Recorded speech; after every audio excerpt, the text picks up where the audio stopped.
Hey guys, it's CJ here. Got something a little bit different for you today. Going to show you some stuff I've been doing in Fallout. So I've been spending a lot of my time recently, which is why there haven't been that many TF2 related videos. And I finally finished the game. I managed to finish it with all four factions. It took a couple of different save files to do it, but eventually I did. I'm only just missing the one achievement, which is to do with building settlements anyway.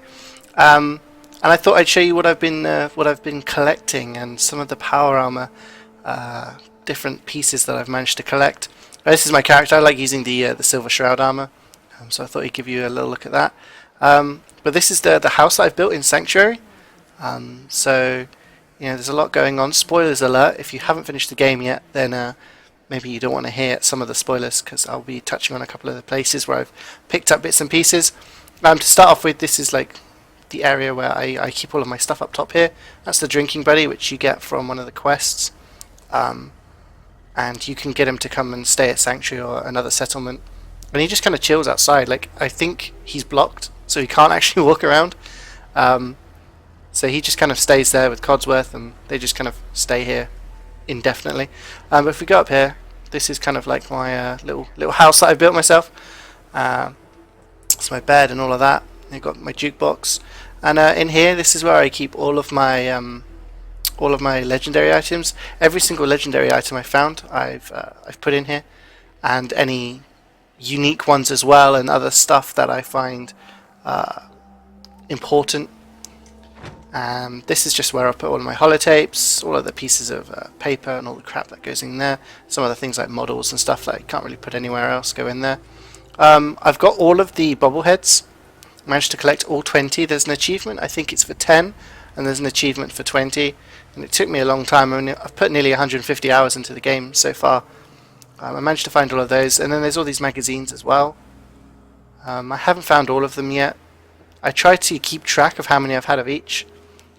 Like the Grognak ones, I got up to 9. I think there's 10 of each, so I'm still missing one, but then I just kind of gave up on keeping track, so I've just been searching and seeing how many I can find.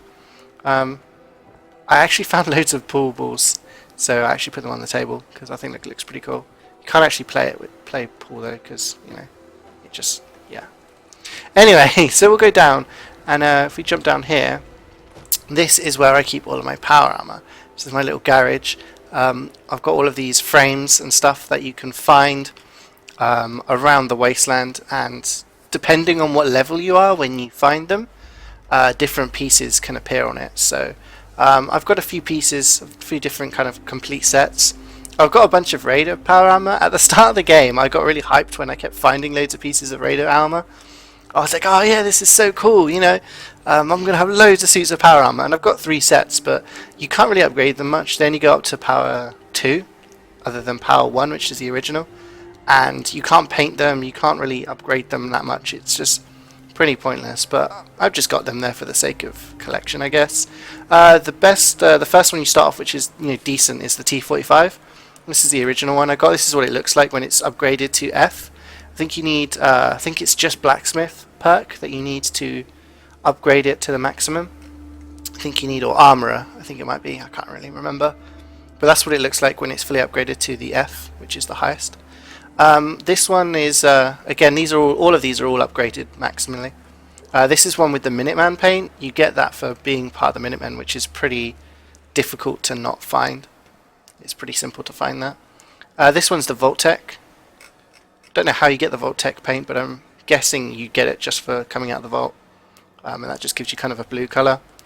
So I've got 3 T45s. I've got a few T51s. These are the ones I use the most, actually. Because I upgraded it loads, and then I ended up finding loads more and used kind of these ones in the late game. So this is what T51 looks like when it's fully upgraded. And then this is what it looks like when you've got the Railroad paint. So there's 4 factions in the game: the Minutemen, the Railroad, the Brotherhood of Steel, and the Institute. And each of those has different paint, so you can't paint T45s in anything other than the Minuteman paint. That's simply for the T45. So you have the T51 in the Railroad, which is kind of like a black dark one. And this is what the T51 looks like with the winterized coating, which gives it kind of a white look, which is pretty cool, but it's kind of like really rusty, so it doesn't look that great in my opinion, but hey. Then this is the T60, which is pretty cool. This is just the regular one, fully upgraded, but no paint jobs or anything. Then this is the one. This is the paint job. This is the Brotherhood of Steel number 2. You get that from joining the Brotherhood and becoming a knight. So you get to paint your T60s. Well, you get this complete, like this, the frame and all of the pieces I got from joining them when you get up onto the airship, the Prydwen. So yeah, that's how I got that. And then when you rank up, you turn into a paladin. That happens during Dance's quest. So obviously Dance is one of your companions, and when he's exiled from the Brotherhood, and you can choose to kill him or not. You get this one, which is the Paladin armor, which is the Brotherhood of Steel for number 5. So obviously it looks very different. And if you complete the game using the Brotherhood of Steel questline, which is what I did on this save file, you get promoted to the rank of Sentinel, which is when you get this one. This one's got the jetpack on the torso, because you get the jetpack for becoming a Sentinel. To be fair, it doesn't look too different from the 5. It is possible to, if you have Paladin Brandis, he's part of a side quest, and if you manage to convince him to join the BOS, he comes along in the final mission. And if he dies, you can actually take his armor and stuff, which is slightly different. It's a Paladin armor. But anyway, this is what the Sentinel one looks like, which is the highest you can get on the BOS.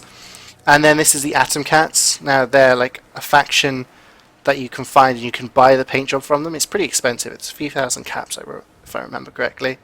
And you can get pieces from them, and you can buy stuff from them as well. So this is what the T60. So the T60's got a few different options. And then this is the XO1, which is the highest. Now the XO1, I think, appears after you reach level 25. I'm level 75 at the moment, and I spent a lot of time kind of doing quests and exploring the local area. So by the time that I leveled up, I was finding a lot of XO1s through my travels. If you want to find the most amount of XO1s possible, don't go exploring too much in the early game. Level up and then go exploring, because if you explore an area, then that area, if it's got power armor, is going to spawn the power armor in a lower level. So if you explore later on when you're high level, most of the stuff, if it's level dependent, will spawn as this. And this is the one that I use the most.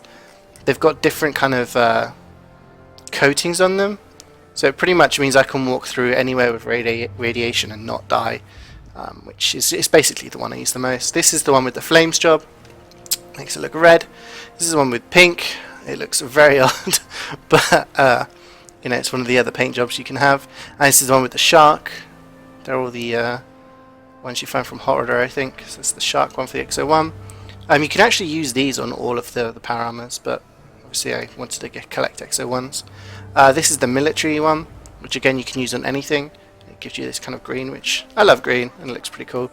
And this one here is the Institute. Now you're probably asking, well, if I completed the game using the Brotherhood of Steel, how did I get this? Well, I did complete the game using the Institute first time around, and then I realized when you do that, you actually unlock a paint job from the Institute to paint your XO1 in this really cool kind of white color, which looks a lot better than the winterized one over there. But because I completed the game with the Brotherhood of Steel on this one, you don't get access to this, and it's impossible to get it, which I think is pretty sad, because you can collect every other paint job. You can stay happy with the Minutemen, the Railroad, Brotherhood of Steel, but the Institute, you have to solely do it with them. So what I did was I was a little bit cheeky, and I went through the console and I added it to my collection, because I thought, hey, I completed the game with the Institute already. I'll add it just for to have it another one, different paint job. And then this one, this is kind of an amalgamation of different pieces.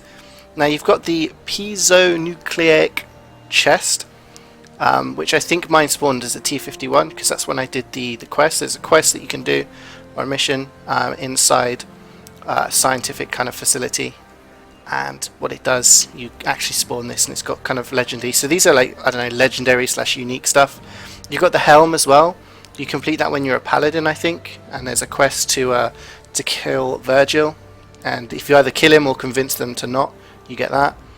You get one of the legs. There's 2 legs. Both of them come from the Brotherhood of Steel. One of them you get when you're a paladin, and you can buy it from them. And the other one, I think it's Vengeance, you get late on and you get that once you're a Sentinel, and you can buy that as well. And then there's the right arm, which is Tessa's Fist, which you get from a raider. It's a named raider called Tessa, and when you kill her, you can take her unique fist. But there's no left arm unique or legendary power armor, so I don't really use this. I just use it because I wanted to collect all the different unique ones. But yeah, there's no left arm, which is kind of annoying, because maybe in a DLC or an expansion or something they'll add something like that so I can complete a legendary set. And I've got this one here which just has one piece on it, and that's the Exemplar's T60 torso, which is a Brotherhood of Steel kind of one, and that's the only other unique power armor that I found available. Obviously I can't have it on that one because I've got two different ones. So yeah, that is my power armor collection. So I've got quite a lot of different things going on, and yeah, I mean, I just thought I wanted to collect it because I thought it was pretty cool, and it was nice to have different paint styles and stuff like that. So I've been scouring the wasteland trying to find as many frames as I could as possible, and then find as many pieces, buying, selling, killing people to try and get all of these things. And yeah, that's my collection. So guys, hopefully you enjoyed the video. Now that I'm pretty much done with everything I can do in Fallout, I will be moving to trying to do some more TF2 videos, and hopefully see you next time. But yeah, let me know what you think in the comments.